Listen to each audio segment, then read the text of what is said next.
Hello students, economics में मैंने आपको क्या क्या करवा दिया था। हमारा चैप्टर चल रहा है प्राइस इलास्टिसिटी ऑफ डिमांड। हमने प्राइस इलास्टिसिटी ऑफ डिमांड का मीनिंग कर लिया है, मेजरमेंट्स कर लिए हैं, मैंने आपको उसके न्यूमेरिकल करने के लिए दिए थे। हमारे दो टॉपिक रहते हैं, first one is degree and other one is factors.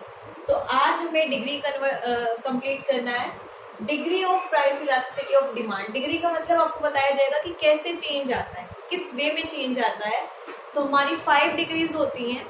सबसे पहले हम अपनी फर्स्ट डिग्री को स्टडी करते हैं। फर्स्ट डिग्री है हमारी परफेक्टली इलास्टिक। फर्स्ट डिग्री हमारी क्या है? Perfectly elastic. देखो, इलास्टिक का मतलब क्या होता है? चेंज। अगर मेरे हाथ में कुछ इलास्टिक है नहीं अभी, नहीं तो मैं आपको दिखाती हूँ। कोई भी इलास्टिक होगा, उसको खींचेंगे, कम ज्यादा करेंगे तो चेंज आएगा। इलास्टिक का मतलब क्या होता है? कि चेंज आना।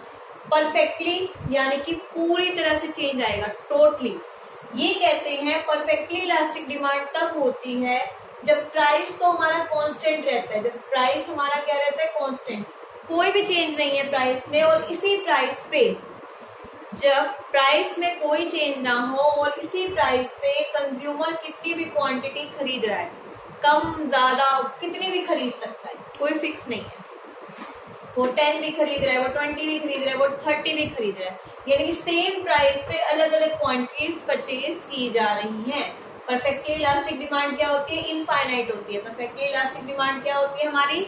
इनफाइनाइट होती है एट प्रिवेलिंग प्राइस, यानी कि कितना भी डिमांड को कितना भी कम या ज्यादा किया जा सकता है। परफेक्टली इलास्टिक डिमांड का मतलब क्या है?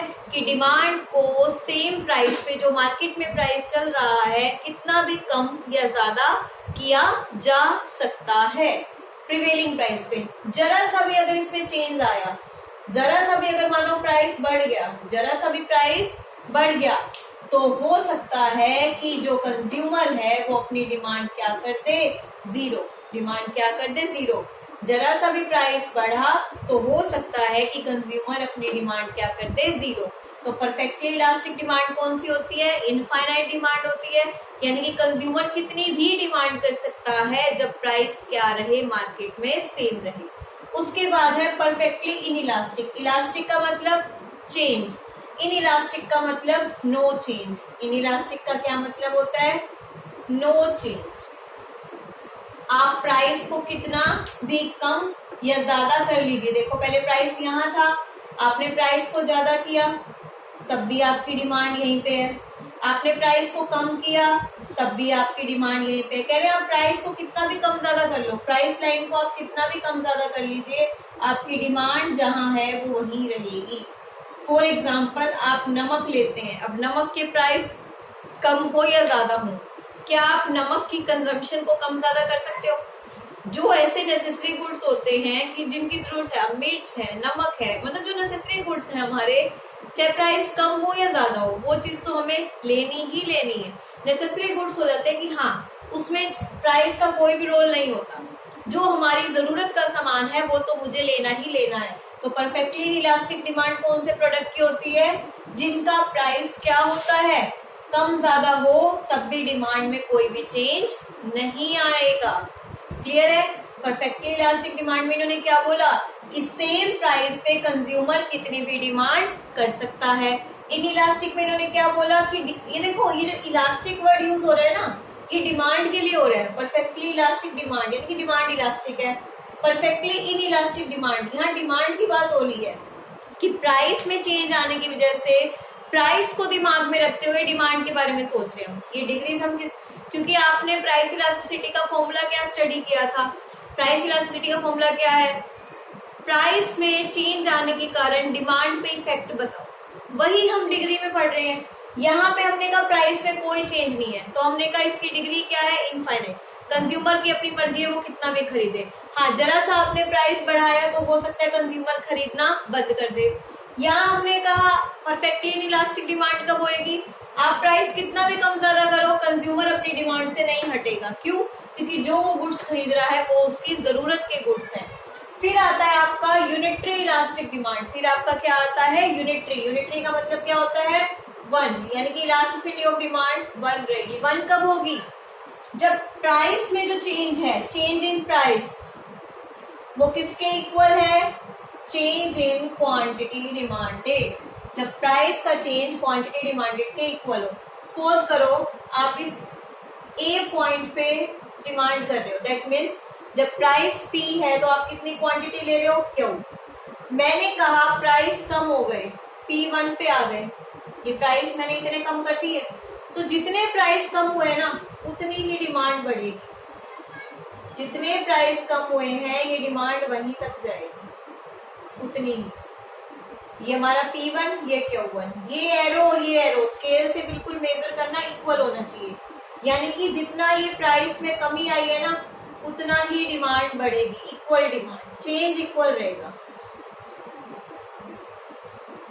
इसका डिमांड कर्व वैसे बन जाएगा, आपने एक पॉइंट से पहले आपने एक पॉइंट लिया फिर दूसरा ले लिया, फिर आप इन दोनों पॉइंट को जोड़ देंगे, ये आपका बन जाएगा यूनिटरी का डिमांड कर्व, जो क्या दिखाएगा, ये बॉक्स और ये बॉक्स आपका क्या है, सेम। आपको कुछ नहीं करना, आपने पहले अपना एक पॉइंट लिया हुआ है, फिर आपने उसमें प्राइस कम दिखाया, जितना प्राइस में कम किया उतना डिमांड में बढ़ा दिया, आपका डायग्राम बन गया यूनिटरी का। क्लियर है।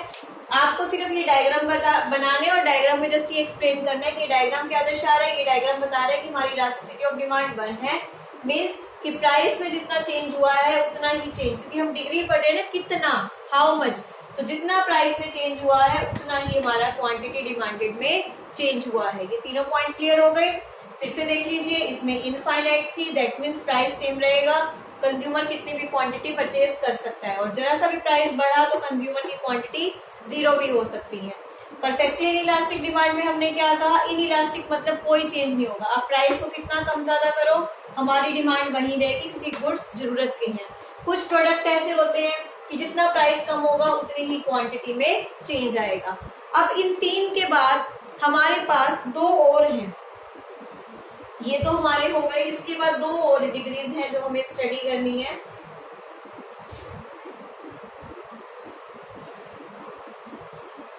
मेरे ख्याल से आपको ये तीनों अच्छे से समझ आ गई होंगी। हमने ये पढ़ लिया, 0 पढ़ लिया, इनफाइनाइट पढ़ लिया, 1 पढ़ लिया। अब बात आती है elasticity of demand less than 1 and more than 1। तो एक पॉइंट है मेरा greater unitary elasticity of demand, और एक पॉइंट मेरा है लेस देन यूनिटरी। यूनिटरी का मतलब 1 होता है ना, इलास्टिसिटी ऑफ डिमांड, यानी कि यहाँ पे हम स्टडी करेंगे कि डिमांड में चेंज लेस देन 1 है और यहाँ पे मोर देन 1 है। देखिए इसका मतलब क्या है, डायग्राम से समझते हैं, क्योंकि मेन इसमें डायग्राम है, आपको डायग्राम बनाना आ गया, दैट मीन्स आपको पॉइंट एक्सप्लेन करना भी आ गया। सपोज कीजिए ये मैंने अपना, आपको पता है ये क्वांटिटी, ये प्राइस, ये क्वांटिटी, ये प्राइस, तो ये P प्राइस है, ये Q क्वांटिटी है, ठीक है। हम इस A पॉइंट पे हैं, हर डायग्राम की शुरुआत में आपका यही है, तीनों में, चाहे आपने यूनिटरी का बनाया। अब हमें देखना है डायग्राम में हमें क्या चीज दिखानी है, greater than unitary. Greater than unitary का मतलब जो आपका प्राइस में चेंज हुआ है ना, तो डिमांड का जो चेंज है वो उससे ज्यादा है। ग्रेटर का मतलब क्या होता है, ज्यादा। प्राइस में जितना भी चेंज होएगा डिमांड का चेंज उससे ज्यादा होगा। सपोज कीजिए प्राइस इतना कम हुआ है, सिर्फ इतना, ठीक है, पर जो डिमांड में चेंज होगा ना वो इससे ज्यादा होगा। आपको दिखाना है डायग्राम में, देखिए आप खुद देख लीजिए, ये हिस्सा ज्यादा है रेदर देन दिस, ये प्राइस का चेंज है, ये है चेंज इन P और ये है चेंज इन Q। आप खुद देख सकते हैं, आपने जो नया पॉइंट लिया है P1 और Q1, जो P से P1 पे आए हो वो बॉक्स छोटा है, जो Q से Q1 पे आए हो वो बॉक्स आपका बड़ा है। तो इसकी लाइन आप ऐसे ले जाएंगे, मैं अब इसको इरेज कर देती हूँ, आप कंफ्यूज ना हो। तो ये हमारा डिमांड, आपको डिमांड कब बनाने, बस इसमें स्केल से बिल्कुल सीधा पॉइंट लेंगे, ये आपका बिल्कुल सीधी लाइन जाएगी। यहाँ पे हमारे पास स्केल नहीं है, मेजरमेंट नहीं है, थोड़ा सा लाइंस आपकी टेढ़ी है तो आप देख लेंगे। तो ये आपका हो गया greater than unitary elasticity of demand, यानी कि प्राइस थोड़ा सा भी कम होगा ना तो कंज्यूमर भाग के और ज्यादा डिमांड करेगा। जब प्राइस थोड़ा सा भी कम होगा तो कंज्यूमर उसकी डिमांड क्या करेगा, ज्यादा करेगा, कंज्यूमर अपना पैसा ज्यादा लगाना चाहेगा। नेक्स्ट है लेस देन यूनिटरी, यानी कि जो प्राइस में चेंज होगा ना, डिमांड में उससे कम चेंज होगा, डिमांड में चेंज कम होगा। लेस देन का मतलब डिमांड में चेंज कम होगा। प्राइस में इतना चेंज हुआ है और डिमांड में इतना चेंज हुआ है। ये P1 है, ये Q1 है। आप खुद देखिए, ये प्राइस का चेंज है और ये डिमांड का चेंज है।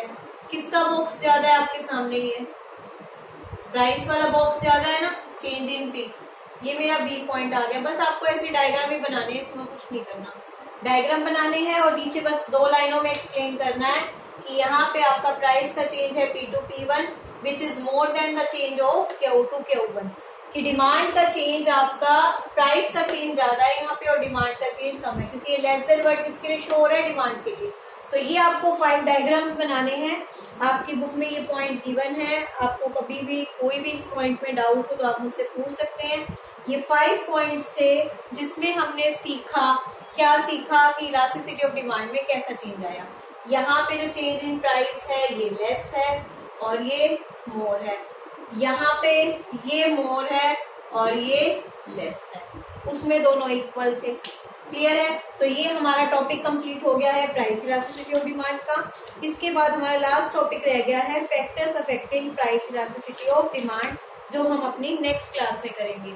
इस क्लास में आपको कोई भी डाउट हो तो मुझे बताना। आपको कुछ नहीं करना, नोट्स में आपको अपनी हेडिंग्स लिखनी है, उनके डायग्राम बनाने हैं और डायग्राम्स को जस्ट 2 लाइन में एक्सप्लेन करना है। जो चीजें मैंने ओरली बताई हैं वही बस उसमें आपको लिखनी है, कंफ्यूज आपको नहीं होना है। क्लियर है? कोई भी डाउट हो आप मुझसे पूछ सकते हैं। Thank you.